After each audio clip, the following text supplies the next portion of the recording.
So we'll start. This is taken it from the books now here actually, and because of the everything is given in this book, and we have started with the divergent head work. And according to this divergent head work or wears on the permeable foundation, so the title was there, that is a divergent head work. Now, as per this divergent head work, what do you mean by the divergent head work? Please understand this first. So the divergent head work is the actual title of this Weir chapter. So the divergent head work is nothing but it is the work constructed at the head of the canal, where you have to raise up the head of the water when it is passing through the canal. So those waters is passing through this off-taking canal. So in order to divert the river water towards the canal, so as to ensure the regulated continuous supply of the silt free water. This is very important. So water is going to be passed towards the uptaking canal. It must be free from the silt. After with a certain minimum head into the canal is called as the divergent head work. So the meaning of the divergent head work is nothing but it is a type of the work which is constructed at the head of the canal. So for what purpose? It is utilized to divert the river flow towards the canal so as to ensure the regular supply of the water, but it should be the silt free water with a certain minimum head into the canal is called as the diversion head work. Then what are the objectives of this diversion head work? So the objectives of the diversion head work is to raise the water level at the head of the canal. Now for what purpose you have to utilize the diversion head work? This is the hydraulic structure part, and the purpose is there is only to raise the level of the water at the head of the canal so that the sufficient head will be getting it and water is getting released from the dam section, from the river section towards the canal with certain slope now here, and by gravity it can be flows for a longer distance according to this page length now here. Second objective of this divergent head work is to form a storage by constructing a dike. That is the part of the embankments. It is the part of the river training work on both the banks of the river so that the water is available throughout the year. So the water is going to be stored by constructing the banks of the river, by the dike, construction of the dike. So specifically it is utilized for controlling the scouring action and the erosion actions on the both the sides of the river now. Then to control the entry of the silt into the canal, also control the deposition of the silt at the head of the canal, that is another purpose. Then to control the fluctuation of the water level in the river during the different season now. So to regulating the flow correctly. So according to that, for the different seasons, so for rainy seasons we'll be having a more discharge, then therefore you have to control the flow towards the canal. Canal has its capacity, it has the limitations, and only the part of the water you try to release it from the river to the canal by utilizing the head regulator valves. Then selection of the site for the diversion head work. It is very important criteria where you have to select which site you are going to be select for the diversion head work. At the site, rivers should be straight and narrow. That means the stable ridge must be required. Second thing is that river bank should be well defined. It does not the facing the problem of the currents. It does not the facing the problem of the vortices. So it must be the well defined. It doesn't have the any problems like the scoring and the erosion actions. Then valuable land should not be submerged. It's very important. The valuable land should not be submerged when the weir or the barrage. Weir is the overflow structure, barrage is also the overflow structure where the water can be passed above its crest, which is now constructed. Only the difference for the barrage is there. So here we have to utilize the gates, and with the help of the control gates you have to regulate the flow now here. Then third one is there, that is the elevation of the site should be much higher than the area to be irrigated. Of course, the water can be passed it because of the gravitational force. So the elevation site should be must be lies at on the higher side, and the site should be easily accessible by roads or the railways. Then material of the construction should be available in the vicinity of the site, that is for the economy purpose. Site should not be far away from the commanded area of the project to avoid the transmission loss now here. Now let us draw the sketch weir and the barrage and see the difference in between weir and the barrage. In examination, always the question shall be asked on weir and the barrage, and what is the exact difference in between the weir and the barrage. So weir you can be provided, there are the two sub cases, two sub parts, weir without shutter and weir with the shutter. So right now you are knowing that is KT weir is also famous for our area, Kolhapur type of the weir. In Marathi you call the Kolhapur type, Kolhapur Paddhaticha Bandhara. It is now famous where the water is going to be passed through this water base. So the weir and the barrage, it is a barrier actually obstruction constructed across the river to raise the water level on the upstream side of the obstructions in order to feed the main canal. In order to feed the main canal, that is the purpose. Then ponding of the water can be achieved either only by raising the crest across the river or by a raised crest supplemented by the provision of gates or the shutters working over the crest now. See here the weir without construction shutters. So that is the part of it is as good as like the embankment is a top width, this is a bottom width, but it is going to be constructed with the help of the piers now here. So the total ponding by the raised crest. Here is the provision of the gates on the crest, above the crest. So the head of the water is going to be raised here. So the P1 is greater than the P2 now here. Then barrage, look out the barrage. It is similar to that this, but the height of the barrage is very small than this height of the weir. So the whole structure is going to be resisted the water, but here the barrage is only the part of the structure, and you need to provide the gate now here, and because of the provision of the gate you need to control the water inside the reservoir now here. And the barrage without any raise case you have to look out like this now here. So difference is there. Barrage can be utilized for the more discharge than the weir, that is more advantageous, and you can be control the flow at any height because of the provision of the gates. At any height you have to raise the gates and adjust the gate now here. So this is the actual structure, typical cross section of the modern concrete weir. If it is possible, draw the sketch. So see, this is the section of the dam, is the upstream part of this dam. This is the pond part. So up till that you have to note down this and draw the section. This is the upstream part, this is launching apron. At the upstream side you have to provide that means it is a freely drained it, and the upstream pile, this is the pile number 1 and the pile number 2.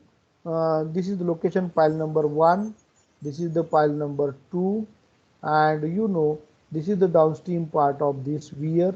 You have to look out this, and this is the sloping part, this is top width pond level, you have to maintain the slope, and this is the concrete structure. Again piles are provided on the downstream side, and the inverted filter is going to be provided on the downstream part. Now as per your the syllabus you need to design the weir, and if you draw the HGL, suppose I want to draw the sketch of the HGL, so you will be getting the different heights here, and you know there are the different theories you have to apply for the design of the weirs, that is Bilgi's creep theory and the Lenz creep theory now, and how to find out the water pressures as well as height of the piers can be decided. So this is the typical cross section of this modern concrete weir, and you can be applied on fields now here. So the major part of the entire ponding of the water is achieved again by raising the crest, and a smaller part or the part of it is achieved by the shutters, and then this is known as the weir. If you have to provide the shutters or the gate, then this is called as a barrier, and the entire part you have to be called as the wear. So actually there are the two classification of the wear. So first one is the gravity wear and second one is the non-gravity wear. See the difference in between gravity wear and the non-gravity wear. When, very important, when the weight of the wear, that means its body and the floor, that is foundation and the superstructure, balances the uplift pressure. Whatever the pressure, you know, the uplift pressure is acting in the upward direction. So the balancing the uplift pressure caused by the head of the water because of the seeping below the weir, it is called as the gravity weir. So understand this. Gravity weir is nothing but where the weight of the weir balances the uplift pressure. Why this uplift pressure is created? Because of the head of the water, the percolation loss is there, and that is going to be happen below the foundation part of the weir. So the such type of the weir is called as the gravity weir, means the self weight of the weir is going to be balanced by this uplift pressures. On the other hand, this is another category. If the weir floor is designed continuous with the divide piers as a reinforced structure, that means you have to prepare the RCC structure such that the weight of this concrete slab, this is the weight of the concrete slab, this is the slab, together with the weight of divide pier, that means this is the pier, construction of piers, keep the structure safe against the uplift is one more parameter. Then the structure may be called as a non-gravity weir. Now in the second case, so the thickness or the weight of the concrete slab is very important part in case of the non-gravity weir. With the weight of the divide piers, keep the structure safe against the uplift pressure. So the such type of the structure is called as the non-gravity type of the weir. See the difference in between gravity weir and the non-gravity type of the weir. So in the latter case, RCC is to be used in place of the brick piers. Considerable saving may be obtained. Weight of the floor can be much less than what is required in a gravity weir. Now, as per the material, again the weir is classified as masonry weir with this vertical drop. Second weir is, third weir is the concrete weir with the sloping glacis. So masonry weir with the vertical drop, you have to look out, this is the sketch. So it is now constructed with this impervious floor. The thickness of this impervious floor is a matter. Cutoff walls are to be provided at both the ends. This is upstream cutoff as well as downstream cutoff. This is the actual structure of the weir, and the seat piles are provided below the cutoff walls for improving the stability. The crest shutters are provided. In some of the cases, shutter is also provided to raise the level of the water if required. Then the shutters are dropped down during the flood. Masonry weir wall may be vertical on both faces or sloping on both the face. That is the masonry wall. This is the masonry wall. Actually, as per the sketch, this is the stone masonry, and shutters are dropped. This wall may be you have to provide it vertical, or the sloping wall can be provided on both the faces, on the upstream side as well as the downstream side. Then rock fill weir with the sloping apron. See here. So here is the masonry breast wall. This is the masonry breast wall provided with the adjustable crest shear. Upstream rock fill portion is constructed with boulders having a slope of 1 in 4. Boulders are grouted with the cement mortar. Nowadays we have to utilize the epoxy resins. Downstream sloping apron consists of the core walls. This is the core wall. Intermediate spaces between the core walls are filled up with the boulders maintaining slope 1 in 20. Boulders are grouped properly with cement mortar, and this is now the concrete weir. Nowadays it is practiced. That is, the weir is constructed with the reinforced cement concrete, impervious floor, and the weir are made with the monolithic structure. Cut-off walls are provided. See, this is the cut-off walls are provided at the upstream and at the downstream end of the floor. At the top of the weir, seat piles are provided below the cut-off walls. The crest shutters also provided with the drop down during the flood time now. Then barrage, important section of the barrage. See the difference, typical cross section of barrage. So barrage can be provided here. Most of the ponding is done by getting, and the smaller or nil part of it is done by the raised crest. Then this barrier is known as a barrage. This is the provision of the gates over the crest, but the height is very less. So the upstream sheet pile is also provided. Downstream sheet is also provided. Downstream sheet is also provided, and there is a need to provide the upstream protection as well as on the downstream side, that is the downstream protection need to provide the apron, and the loose material you have to provide it, that is a coarse material, and you can be able to construct this barrage now here. So the ponding is done by utilizing the gate, operations of the gate. Then smaller part of it is done by raising the crest. This such type of the structure is known as the barrage, or its other name is called as a river regulator. Now the different parts you need to look out. Upflux. Upflux is nothing but the highest flood level upstream of the weir due to the construction of the weir across the river is called the upflux. So the sudden raise of the water is called the upflux. So in case of the weir, upflux caused during the high flood is quite high, but in case of the barrage, gates can be opened during the high flood, and the upflux will be the minimum, or the it is nullified, negligible. Then choice between the barrage and the weir, see the difference. So the how to select this weir and the barrage, which is governed by the cost and the working convenience parameter. Shutter weir will be relatively cheaper, but will lack the effective control of the barrage. Barrage type construction can be easily supplemented with a roadway across the river at a small additional cost. Barrages are almost invariably constructed nowadays on all important rivers. So see the difference in between the barrage and the weir. So the low set crest, it is a high set crest. Ponding is done by the provision of gates in case of the barrage. Ponding is done against the raised crest level by the provision of the shutters. Gated over the entire length, shutters in a part of the length. Gates are of a greater height, shutters of a smaller height up to the 2 meter. Gates are raised clear of the high flood for the barrage. Shutters are to drop perfect control on a river flow, no control of the river flow. Gates are conveniently operated. Operation of the shutter is very high floods can be passed with the minimum upflux, excessive upflux in a high floods, less silting upstream due to the slow set crest, raised crest causing the problem of the silting because of the settlement of silt, longer construction period, shorter construction period. Silt removal is done through the slices in case of the barrages. Here is the no means of the silt disposal. Road or the rail bridge can be constructed at the low cost. There is no possibilities in case of the weir and costly structure, but the structure of the weir is very cheaper now. Then I want to tell you the layout of this diversion head work and the complements its components.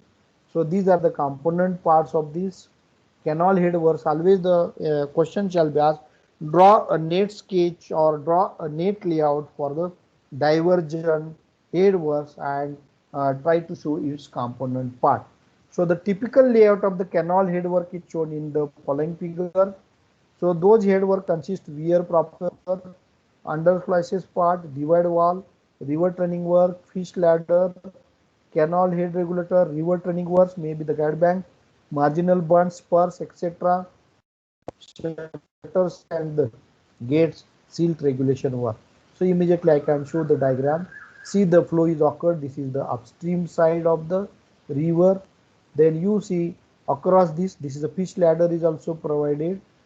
Otherwise the problem is going to be created. You maintain the ecosystem, that is the pond ecosystem, let them to provide the provision of the fish ladder, otherwise the fishes are attacking the structure, and again the damages to the structure is going to be takes place. So for providing the free access, need to go with the fish ladder. This is the divide wall, because divide wall is also utilized. This is the weir with the base, that is number of bays with the piers, and this is now the underslice portion below to the crust, that is the underslice portion. In some of the cases in emergency time you can be utilized here, that is crest level for this structure up to this part, this crest level, which is lower than the weir, and here the normal weir portion you can be observed over there.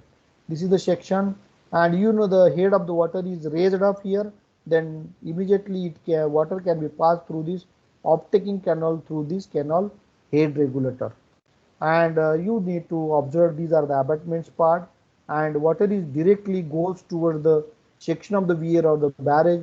Marginal bund or the marginal embankment is going to be constructed so that the water can be diverted directly towards this weir section. So this is the way you need to maintain it, and all this information is also given. Weir proper, it is constructed across the river. Under slices are the opening provided at the base of the weir. These under slices with the adjustable gates. Gates are kept close, and the under slices portion of the weir is kept at a lower height below the crest than the crest of the normal portion. Suspended silt goes on depositing in front of the canal head regulator, and when the silt deposition becomes appreciable, gates are opened and deposited silt is loosened with an agitator mounting on a boat, and those muddy water flows towards the downstream through the scoring slices. Gates are then closed. Gates are then closed, but at the period of the plate, the gates are kept open. So the main function of the under slices are to maintain the well-defined deep channel approaching the head regulators, to ensure the easy diversion of the water into the canal through the canal head regulator, to control the entry of the silt into the canal, to help the scoring of the silt deposited over the under slices and removing toward the downstream side, also to help passing the low flood without dropping the shutters of the weir. So all these are the functions of these under slices. Then what is the role of the divide wall? Is the masonry or the concrete wall structures which is constructed at right angle to the axis of the weir. Divide wall extends on the upstream side beyond the beginning of the canal head regulator, and on the downstream side it extends up to the end of the loose protection of the under slices. So divide wall is a long wall constructed at right angles in the weir or the barrage. It may be constructed with stone masonry or the cement concrete. On the upstream side, wall is extended just to cover the canal head regulators, and it is extended up to the launching apron. Then main function, that is what is the function of the divide wall? It separates the under slices with low crest from the weir with the highest crest level. Also, it helps in providing a comparatively less turbulent pocket near the canal head regulators, so which are resulting in the deposition silt of the silt in the pocket, also help in the entry of the silt free water into the canal. Also keep the cross current, if any, away from the weir. Fish ladder, already I told you, fish ladder. So this ladder is very important, and always during examination question shall be asked on the fish ladder. So it is a device with the flow energy can be distributed in a such manner, that means to provide the smooth flow at sufficiently low velocity, not exceeding 3 to 3.5 meter. Narrow opening including the suitable baffles of the staggered devices is provided. Fish ladder is also provided by the side of the divide wall for the free movement of the fishes. Rivers are important source of the fishes, and there are the various types of the fishes in the river, and the nature of the fishes varying from type to type, but in general the tendency of the fish is to move from the upstream to part to the downstream part in the winter, and from the downstream part to the upstream part during the time of the monsoon now here. So this movement is essential for their, that is the pre movements can be carried out with the help of the fish leader. That is the purpose for the survival, and due to the construction of the weir and barrages, movements get obstructed, hence it is a determinant to the fishes. And in this fish ladder, the pebble walls are to be constructed in a zigzag manner so that the velocity of the flow can be maintained, and it could not be exceeded by the parameter of the 3 meter per second. The width, length, and the height of the fish ladder depends on the nature of the river and the type of the weir or the barrages. So this is the way to provide here. Then canal head regulator is going to be provided. I am not telling it in more details. that is the head regulator is also going to be provided at the river part. So the function of the canal head regulator is to regulate the supply of the water entering into the canal, also control the entry of the silt in the canal. It prevents the river floods from the entering the canal also. So this is the section already we have seen it, that is for the off-taking canal, and the flow can be takes place through this head regulator. So again the water from the under slices pocket is again made it with this section. So this is the another section, typical section through this canal head regulator. This is the actual section of this head regulator. Then river training part is also required to divert the flow directly towards the weir section. So the many structures can be utilized, guide banks, marginal burns, spurs or the groins can be utilized. So all these are the classification and the description of the river banks is given here. Now the attracting type of the groin, then the deviating type, that is deflecting type of the groin. All these are the classifications, and we don't have the more interest in discussion with this river training work. As per our the topic you want to think now, and I think you can understand this, and my part is over now here. Thank you very much.